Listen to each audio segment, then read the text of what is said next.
Tamil government? Well, in Karnataka, they have increased uh, mm, the subsidy for the tree, individual tree, from 100 rupees to 125 rupees, another 5 rupees for facilitation of that. So it is working very well. Right now, in Karnataka, they are growing about 15 varieties of timber trees for us. About 70 lakh trees will be planted in this monsoon season in Karnataka. About 40 lakh trees will be planted in Tamil Nadu. Karnataka, the relationship between agriculture and forest policies is very good. We've been working with the government and the government has been very responsive. In Tamil Nadu, the agriculture is of a different nature. It is largely rice and sugarcane kind of farmers. It is a little more difficult for them to change because in Tamil Nadu, the cauvery is largely flowing in plains.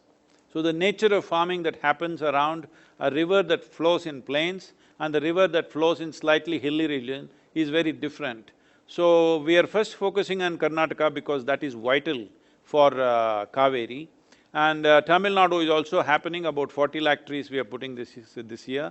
In terms of growing saplings and preparation, there is no problem because of the pandemic, we are going on as usual. In the farm activity also, there is no issue. Only thing is which has taken a little bit of a hit is that we wanted to create a huge farmer awareness for the coming years in a big way now. That has been delayed, but it's not really a problem. As we start planting in monsoon season, at that time we will do. We are not able to gather large mass of people to do these awareness campaigns. That is the only thing which is slowed down, but we are doing campaigns on WhatsApp and social media and other things. Today, even farmers are all… lot of them have access to social media, so we are campaigning through that.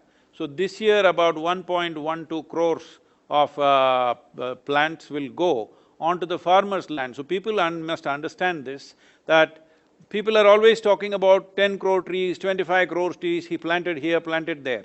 But they planted on government land, how many of them will survive is always a big question mark because it depends on weather, it depends on rainfall and various other things. But this 1.12 crore trees are going onto the farmland, where a farmer is fully taking care of it, it's his economic process. So because of that, almost nearly 100% survival will be there. Whatever goes away within a fortnight, we always replace the saplings. So this is a big movement. 1 crore trees is not small because this involves a certain number of farmers and this will greatly enhance the… In Tamil Nadu, over 70,000 farmers have shown this. There are different modules. One module clearly shows within 7 to 8 years' time, their income could go up anywhere between 3 to 8 times depending upon the land. In a mixture of softwood, hardwood, pepper and a few other fruit trees, everything put together, per acre, they're earning anywhere between 8 to 12 lakhs per year, which is extraordinary compared to what they're earning. On an average in Tamil Nadu, they're earning 45,000 right now. It multiplies many-fold, and as the years go by, within about 12 to 15 years, 2 to 3 times the value of the land he's got in his crops, standing crops. And as you know, there is a huge migration problem in the country, as we have seen the reverse migration just now. It is expected about 220 million people will migrate in the coming decade. That was before the virus came, that was the estimate. That many people no city is competent to handle. The only way to keep them in their lands is there must be long-term crops. Right now, they're doing 90 days to 120-day crops. 1 or 2 crops fail means the next thing is go to the city.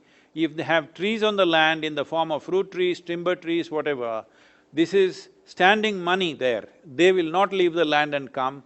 There will be enough incentive for the farmer to stay on the farm. This is very important for the future food security of this nation.